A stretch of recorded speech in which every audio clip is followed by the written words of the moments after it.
Well, good afternoon, everyone. I'm Cady Short-Thompson, and I am the provost at Hope College. I want to welcome you here. It's so good to see this room full. Nice to have all of you on campus. I am 8 weeks into my new role as provost here, and so you're almost at the same stage of being here as I am as visitors to this campus. I have to say that when you're 8 weeks in, there's a certain sense of humility as you stand behind a mic and talk about any number of things related to mission and all sorts of ambitions, not only for the institution, but in general giving advice to other academics and academic administrators. I want to say quickly that I think that the fact that I was running in here literally as the introductions were coming is a sign of what my daily life is like here as provost, and as for any academic administrator, the pace is considerable. I was racing from Davenport University, where I was meeting with a number of presidents and provosts, so my apologies for my tardiness. It is a sign, though, of the pace that we keep and the balls that we keep in the air, and so I have a number of similar themes that I'd like to share with you today, but perhaps from my vantage point, I've had a couple of different roles. I swear Cady and I not only share the same name, but we also might be sharing the same brain as it relates to some of the same themes this afternoon. I can't tell you how many times I wanted to go, as she spoke, and certainly the same is true with Kent.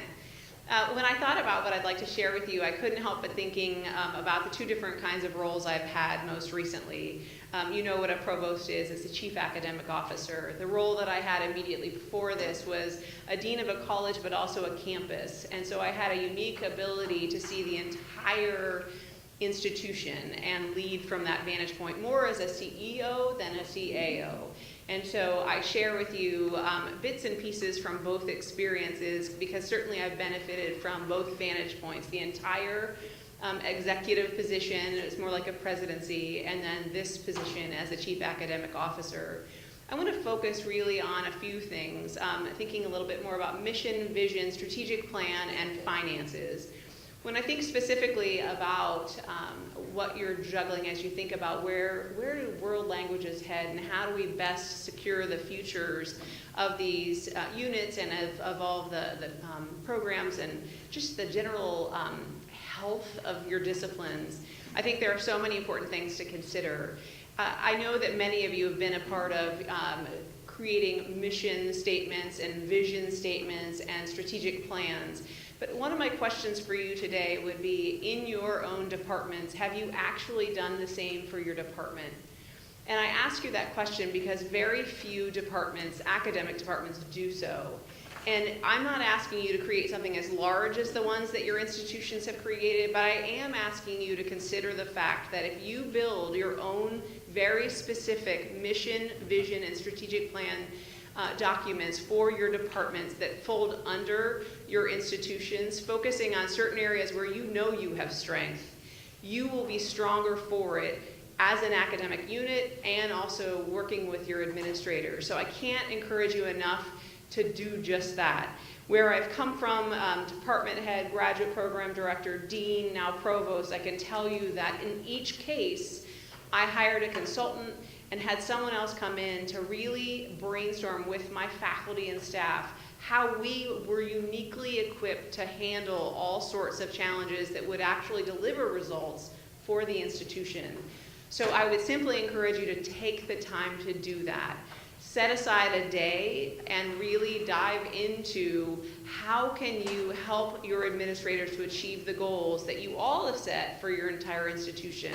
So have a mission statement, have a vision statement, and have clear parts of the strategic plan that you are serving well.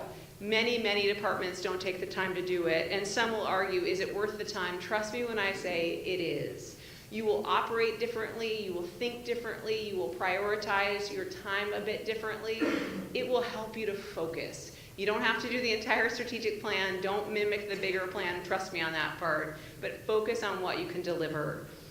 One of the things that I think that oftentimes world language units need to think really deeply about is how in each of your institutions, I have zero doubt that your institution is focused on diversity and inclusion. Every single one of our institutions is struggling with it in one way or another. Our work is never finished. There may be challenges in recruitment of diverse faculty, staff, or students. There may be challenges in retention of diverse faculty, staff, or students. I don't know all of your institutions. I barely know this one, but I can tell you this. It will be a surprise to me if you don't find some of these needs within your institution. So one of my points I want to make very clearly today is that I would argue, knowing what world language units are like, because I've led a unit that I had a college that had one of these units in it before, know that you have, based upon your experience and your education, more expertise just in cultural competence from working with folks who are other than you, than many of your colleagues. So use this as one of your launching points and real strengths, educationally, experientially, to make major contributions. And to be clear, most institutions really have a heavy lift in this whole area. So not only in thinking about diversity, in other words, the numbers, but also in terms of inclusion, in other words, how we're getting folks to the table and how they feel when they're at the table. But then push even farther past that if it's in your department's heart and soul to be focused on things like social justice, because so many of our institutions have those themes within them. These are natural strengths of yours, I imagine. Not every single person, but many of you have these strengths. Draw from those strengths and make those contributions to your institution. They're huge. I want you to think about not only within your classes and your programs, but how can you serve the entire institution more fully to play special roles in the lives of the diverse faculty, staff, and students within your campuses. The need is great. Many have the will to do this well, but don't have the skill to do this well. You have both in most cases from every other world language professor I've ever met. Most of you have taught study abroad. Most people have built a whole curriculum around this knowledge and expertise. Use it fully. This is one of the biggest lifts of our time. So I can't say enough just how essential your knowledge, your experience, your education is in this area. I want you to think a little bit too about how many institutions, I would argue Hope included, has real appetite to be global international leaders, and yet they need your help in defining what that means or should mean for the institution. We need your help and being your voices at the table to make sure that we're defining it just right and focusing it just right and coming up with the right themes based upon your passions, your expertise, your education. It's a big part of that work ahead of Hope College. I imagine it's true for you as well. So I want you to think about something that most faculty members detest, and that is finances. It is, in many cases, what I would call a cultural allergen. Okay? I came from the faculty. I get it. I was a communication professor with expertise in political science and communication and marketing. I was far from finance. But as I started to climb the ladder, I knew I had to learn it well in order to know how to operate within an academic leadership environment. Now, the problem is there are so many external contextual factors around all of our institutions that are making finances nearly impossible some years. So if you can be willing to roll up your sleeves and learn about finances and how the budget works and what your place is in it, you will immediately strengthen yourselves. And I'm not just talking to the department chairs. I'm talking to the faculty. Faculty who understand how budgets work, what the levers are that drive things up or down, knowing what expensive practices are, understanding all of the bobbles that come with enrollment instability. You've got to understand it, and when you don't, the administration gets frustrated. When folks keep asking for more and more and more when the message is clear that funds are limited, it feels like folks are tone deaf. So my strongest advice to you is get to know your business administrators, become friends with your CFOs, and ask a whole lot of questions, because what you learn, you don't have to change everything, but a few tweaks in your practices in your department, can make an enormous difference. And trust me when I say this, I don't see finances becoming some issue that are no longer an issue years from now. I think it's going to stay front of mind for at least another couple of decades. I know certainly here we're looking at very closely every single year at our enrollments, every single student who attrits. It's a problem, so you get the point. It's top of mind for every administrator. And again, take it from me, I'm someone who leads thinking of academics first, finance second. I'm really committed to quality, really committed to doing things right. But we cannot start programs that have no chance of either breaking even or making money anymore. We just don't have that luxury. So learn finances and learn how to drive the levers that will actually make your programs more profitable, more lucrative, more attractive to the public. There are lots of ways to do that. There are other sorts of things that certainly drive finances. So I mentioned certainly just knowing the details, knowing how it works, knowing what's expensive. And there are in each of your institutions different answers to that. If you've never asked what drives our expenses up or what makes our budget bobble so much from year to year, if you don't know any of the details or you've never looked at it, I highly encourage you to acquaint yourself. It will make all the difference in the world. I also want you to think about retention, because retention is one of the areas that we should care about just because we love students and we want great things for their success. But frankly, I think retention is one of those areas that financially people overlook. They're thinking about getting folks in the front door and not actually out the back door through graduation. If you are really mindful of student success metrics, a lot of these details will really start to become clear to you. So for those of you who are leading departments and don't know your persistence rates, your retention rates, your graduation rates, your alumni giving rates, there are all sorts of different rates that you might have clues about how successful they were academically, but also how satisfied they were. If you don't know the engagement and satisfaction numbers in those surveys, get to know those, ask the questions, and become more educated. I think that you will see big results in what you decide needs your attention and perhaps what you're doing really well. I want you to think a little bit about your alumni and how to involve them in telling your stories. So I know a number of times when parents and prospective students arrive on our campus, and they're considering different schools, they're considering different majors, different double majors, whatever, they want to hear about success stories. And so I have found over the years that one of the simplest things to do is to capture all of those incredible success stories in blogs. Sometimes you can go really low tech and just collect their business cards and put them on a bulletin board outside of your office.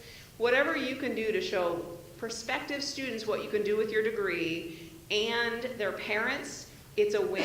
And honestly, that's one of the big decision-making factors. What can I do with this degree? Will I be employable? You know this isn't news to you. But just use whatever tactics you can to absolutely make it clear how successful they can be. All right. A couple of other things I want you to think about. I'm stretching your job description. I know you're going to push back on this, but another area that I oftentimes think faculty and department chairs don't see themselves as in fundraising. A number of times we think of that as a dean's role, a provost role, a president's role, but oftentimes you're the ones that are closest to your alumni, and you know how successful they are. It's important for you to help connect your development and advancement folks to those successful alumni to make sure that we are absolutely touching base with them. Sometimes they were the ones who received study abroad scholarships. And it's really important to then go back to those folks who benefited from those scholarships to ask them several years after they graduate for their support to pay it forward. You are so much more effective at this than I am because they love you. They don't even know me, okay? So never forget the fact that you have been the ones involved in changing their lives and being a part of that massive trajectory and transformation of their education. So think of ways to be involved in fundraising. You may have corporations, organizations where you know a number of your graduates have gone to work. Please tell the development and advancement folks about these relationships because they're obvious places to go and ask for support for your programs.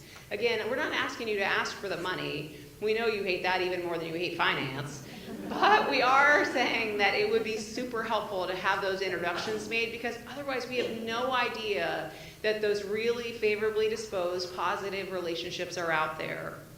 Now let me give you a couple of pieces of advice about how to be in the most positive light with administrators. And I've seen a variety of themes played out in these talks today. A few that haven't been mentioned that I'd like to mention. I do think that there are certain sort of personality traits or behaviors that really help to butter up your administrators. And I know it's horrible to put it that way, but I'm just going to be honest with you and say there are several things that are a win for me. You know, when I have faculty and department chairs and even deans who are servant leaders, I pay more attention to them. When they're willing to do the hard work and roll up their sleeves and do maybe more than is expected of them, not all the time, I'm not asking to burn you out, but it makes a difference to me in what I think when they come and ask for something. So serving without feeling nickel and dimed, which can sometimes happen, makes a difference in how I hear requests or interactions. I also think it's really a good idea to, once you've made your departmental plans and mission and vision, to share those with your leaders and make it clear that you have ambitious goals, that you're trying to do big things with your department and colleagues and students, but also for the college or university. And to make those clear, and here's the other thing, to really ask for their advice, for their support, for their ideas for how to make that happen. And here's why: people love to be asked for advice, and oftentimes people have some good advice to share, but at the end of the day, you've just essentially planted your goals in your leader's mind. And do you know what I do as a leader? I then look for help, for ways to help address whatever it is you're trying to do, because I have all of your stories in my head. And if I know you have a need, I'm going to be unrelenting in trying to find those solutions or those ways of addressing your needs. So put those needs in your leader's head. Another thing I would say is recognize that most of us academic leaders are competitive. We're competitive. So help us to build arguments for you. So when it comes to budget time, and we have to have all sorts of competition. It's a cage match at budget time. I'm telling you, we never have enough money. There are way too many requests, and we have to make difficult decisions. I would argue 9 out of 10 times the requests are valid, needed things. But the better you can make an argument for what's needed, you talked about the numbers, you talked about the stories, I agree 100%. Equip your provost or your dean well with a lot of facts, a lot of figures, a lot of history, context, stories, whatever you can think of. Throw a lot in there and build a great argument for them to be successful and help you to win. Because trust me, we like to win. We like to win the argument. We like to win the money for you and with you, but it helps if you equip us. A few other things. There's a simple concept of showing up. And I can't say enough that you don't have to be at everything. I don't want you to have a life of nothing but the university or college life. But showing up matters. So being present within the university or college setting for things that are not just yours, people at the top notice it because we're expected to be just about everywhere. And I, for example, noticed last night when I was attending a fantastic play put on by our students here that a bunch of our faculty were there. And here's the truth. It's quick that we start to say these folks are troopers, or they're servants, or they are leaders, or they're invested in this place. They're selfless in many cases. Here's the point. It just leaves a positive impression. Again, don't expect you to be out every night. Don't want you to burn out. But be present, show up, pick and choose, and try to be present in these different scenarios. A couple of other things you mentioned, I think someone mentioned about leadership changes, and sometimes you can suffer from, leadership du jour. If you look across, the whole nation, it is a constant story, isn't it? It's a rarity anymore to have a set of leaders for longer than 2 or 3 years at a time. To give you an example, I just left an institution that I had served for 7 years, loved it, had a great experience, but I'll tell you this, I had 4 presidents in 7 years, 7 provosts in 7 years. Out of 14 deanships, in 7 years, there were 40 deans who served in 14 roles. That's churn, folks. And here's what I would tell you. It didn't stop me, but it stopped a lot of other people who panicked. My friendly advice to you, because you're going to see turnover at the president's level, provost level, or dean, or your chair, keep your head down and get your work done. Keep going and don't panic, because honestly, sometimes people panic and they just think, well, I'll stop working because surely someone's going to change the direction that we're going. By the way, this is another good reason to have your own department's strategic plan or vision or mission. And usually they're going to stay similar even if you have leadership change. You still want students to be successful, you still want faculty to be successful. Chart your course that falls well under the umbrella and you'll be in good shape no matter who's leading you. So trust me on this, I have lots of experience of the merry-go-round of higher ed leadership. The last thing I would say to you, and this is a strange thing to say, and I have no issues right now. I'm happy as a clam here, but I have seen in other places that sometimes faculty and administrations get pitted against each other, and it becomes us versus them, and they, it's the dark side. The comments come fairly frequently. I am a human being who wants great things for you. I have feelings, I have ambitions, I want you to be successful, and most of my ideas come from the faculty, staff, and students. So this is not about me, this is about the institution. And so it's hurtful sometimes when folks out of habit take on a really adversarial position. It hasn't been said yet, so I will say it. It doesn't serve you well. I'm not saying that we will retaliate, but I'm just saying it doesn't make us love you, okay? So I'll say it because most won't, but I'll tell you this. I'm going to be good to my faculty and staff and students, but it is painful if people keep taking an unfair run at you. And at a certain point, I'm not saying you'd retaliate, but I'm not saying you want to hang out with them much, okay? So my friendly advice is see them as the human beings that they are. Ask them how you could support them, ask for their support, and just realize at the end of the day, there's every reason to hope for a really positive relationship with them. So thanks for your attention today. I know we have time for questions. Really pleased to be with you. Thank you. Something about the new vocab that we need to give our provost, things like global health and environmental sustainability, things like that. What happens when global health gives that word to the provost, and the folks designing global health do not think of languages, right? So, and what is, I guess that would be for the provost on the table there, what is your role in terms of stopping a program and saying, you got to get the global out of there if you're not going to have a language requirement? I mean, how do you, will the provost be your ally to go to another program to look for that support, to make that vocabulary inclusive to certain departments? I think that's a great question, and I'm eager to hear my colleagues' answers to that too. I think part of that begins with looking to some of the national standards that are starting to emerge around these disciplines to really make a case for the fact that you are not inventing the idea that languages are at the foundational level of the curriculum, and that global health does not exist without languages as a fundamental player in this. And I think as we start to look at some of these fairly interdisciplinary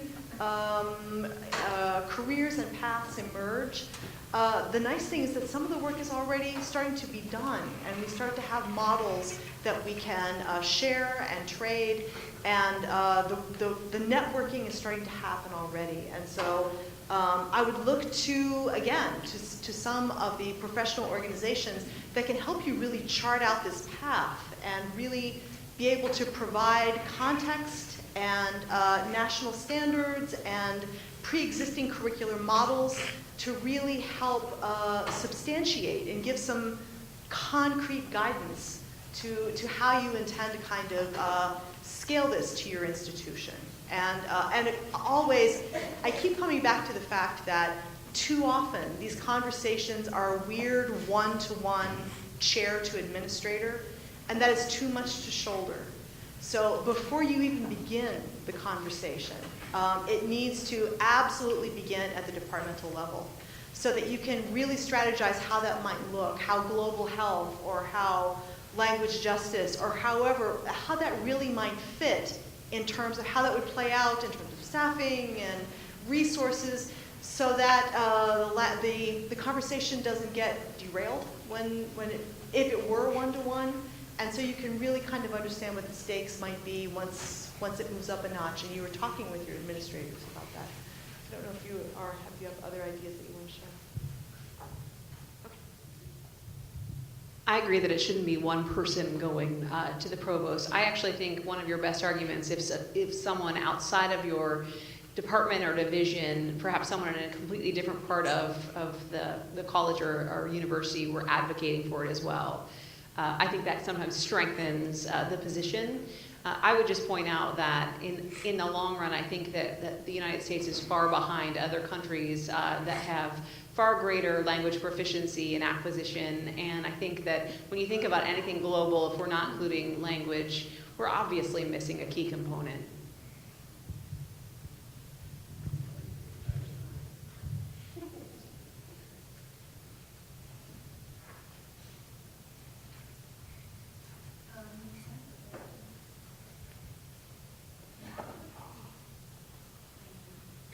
Hi, my name is Gabriele. So you gave us a lot of good tips on how we can best approach you. What kind of tips would you have for each other on best to approach us? Because we also have certain strategies. We also have certain ideas. We also have certain requests. And I don't want to further create that divide between us and you, but you've got to do your part too. Now, you're in power over us because you have the money. And you also have a certain authority because you make decisions over, positions to be created and then maintained and then tenure, promotion, all these things. That's a lot of power, right? So I think part of that distrust, of course, also has to do with that difference in power. So what would it be that you would suggest, that you could do to take a few steps towards the faculty? I'll start that. A couple of things come to mind right away, and that would be, first of all, to look for every opportunity that you have to show people that you're not just interested in the work that they produce, but you're interested in them. And so I go to a lot of trouble to make sure that I learn not only names of the people with whom I work, but the extent that they would like for me to know about their family, their spouse, their partner, kids, and to build relationships based upon what they want to share with you, and to remember that. And then in addition to looking for ways to build trust through showing people that you care, and if they're going to be in the hospital or if something happens, you're going to be the first one there to ask questions about what you can do to help alleviate the difficulty. I spend probably, I'm going to guess, half to 3/4 of most days sitting and listening, taking notes, learning what's important to you. And because, again, the ideas about the directions that we need to go probably aren't going to come from me alone, or not going to come from the board, but you're going to generate all of those great ideas about the programmatic development, about the changes that we need to make. And so you need to know that I'm going to drop whatever I can to make time for you. And that makes for very long days. But if there's not, again, that opportunity for us to sit down and talk, and you'll see me taking notes about what you have to say, then I think you feel like you're working for someone as opposed to with someone. And that's that preposition to me is the most important. I don't want anyone to ever feel like they work for me, but that we work together, and that I'm in the trenches with them, and that we work together. So that's this on. Sure. Very quickly, I would say I spent a lot of time talking about strategies that admin might use, that faculty might use in moments of change. But I think the other part is there are, of course, moments that aren't in complete upheaval. Those moments actually do exist. here and there.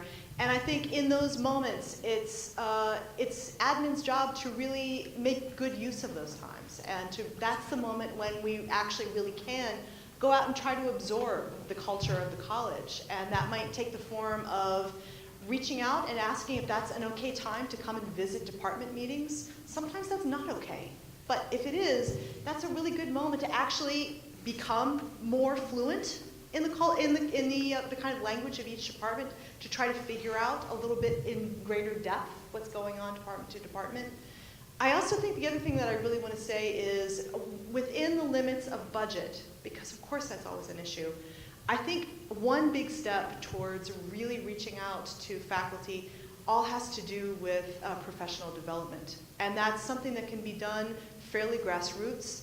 I think that has to do with teaching and learning workshops. It has to do with offering space and time for a faculty lecture series. So across campus, faculty can understand the kind of research that each other is doing. That's making sure that there is accolades and acknowledgement for publications and work in a kind of public way, so that there is a really clear sounding board for respect and value of faculty between admin and faculty. So the only things I would add, and I'm brand new here, I think that in the beginning it's critical to just listen a lot more than you speak. So I have spent the first 2 months really in what I call listening tour mode, where I go from unit to unit to unit and listen to who they are and what they do well, along with what are the challenges of the place. And all the while I want to know who they are. But I also want to hear what are the challenges and what can I help them address. And so I'm making a mental tally all the while of what are the warts of this place and what can I help to fix. I think that there's a certain point after I've listened enough that I need to report back in a number of big college-wide ways about some of the themes and some of the needs, and then to check to see if I heard it right.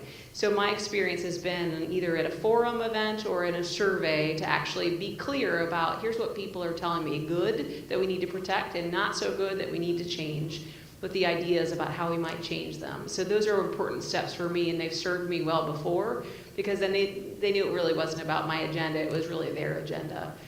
I think a critical thing in my experience is to stay in my lane. And by that I mean I'm not going to touch the faculty's curriculum or whatever else is the purview of the faculty. And I think that the minute I start tinkering with the curriculum, it's arrogant, it's unadvisable. There are just a number of reasons it can backfire administratively. So there are certain places where I would argue administration shouldn't go.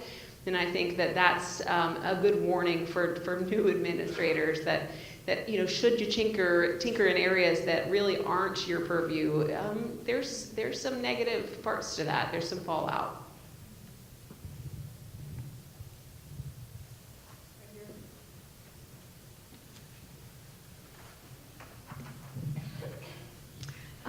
I'd like to thank all of you for your comments this afternoon. And I want to bring together two things that I heard. One of you, or more than one of you, talked about that we need to be able to articulate what we do, not just to our students, but to you and to the world. Someone also mentioned diversity and inclusion. And you said that we probably know more about diversity because often our departments are more diverse than other departments. But I want to add another layer to that. We talk about countries and about cultures that are also diverse. And sometimes we forget that, and we tend to lock other places we freeze them into time.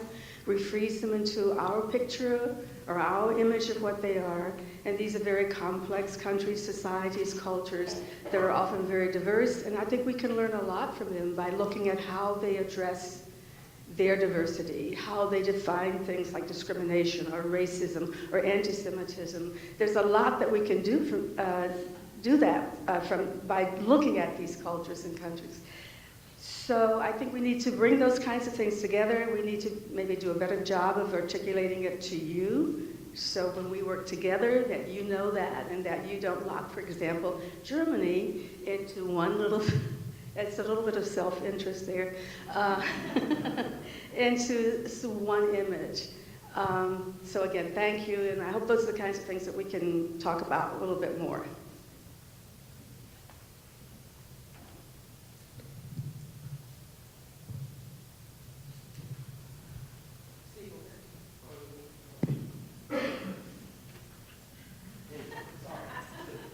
Please keep your hands up just a little bit longer.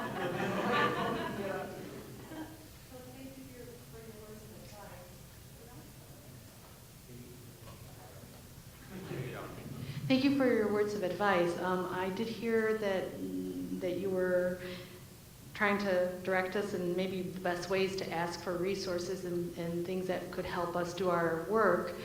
But I think we actually are living in a different environment right now. We're not being asked what do we need, but what can we give up?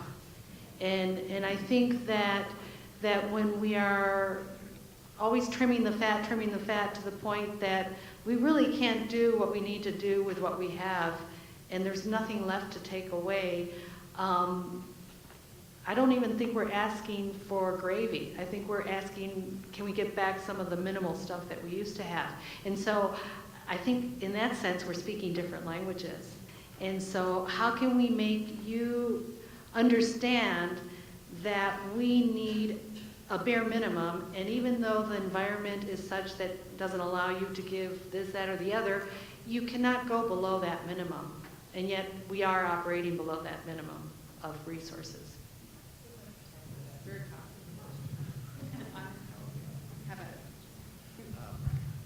I remember that one of my colleagues spoke about making friends with your institutional research folks. That was you, Cady? Okay. It was Cady. Cady said. But this would be a great thing to do since we've been talking a little bit about the rapid turnover. You have people coming in who don't have the institutional history or memory. They don't know to what degree you've been asked to squeeze water out of rocks time and time again, and now there are no more rocks. So even some conversations with your IR people about what your budgets have looked like over the last 10 years would be a great place to start, so that we could see that while the demands upon you have increased, the resources perhaps in many of your cases have continued to decline. And so what's the end game here? Are we on a path that's sustainable? And if we can look at some of those trends, then it'll be much easier to make the argument that we've got to do something about this, else we're on a collision path. Yeah, I think I might also, although this is sometimes a dirty word in these circles, assessment is actually a really helpful place to look. When you start to really look at outcomes and you start to watch, because administrators look at assessment very attentively. That's linked to accreditation.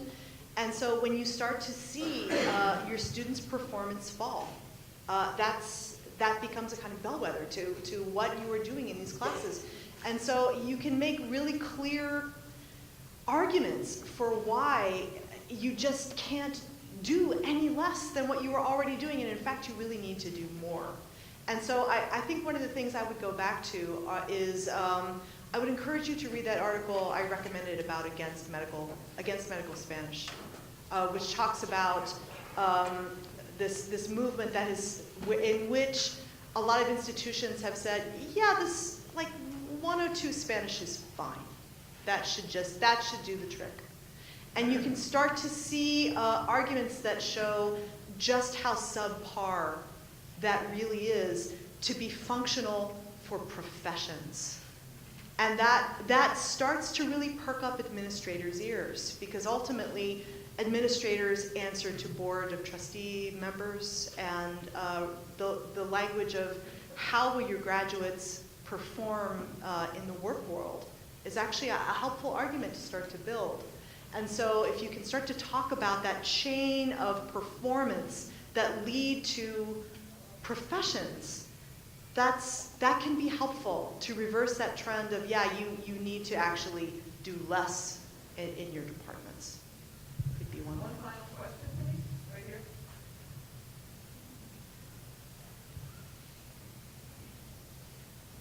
You gave me. You gave me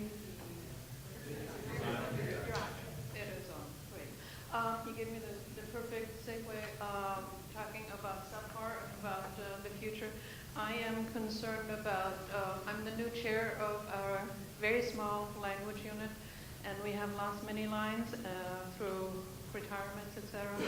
And I'm very concerned, having been representing North Carolina AUP for many years, that we have such a steep increase, of course, of contingent faculty.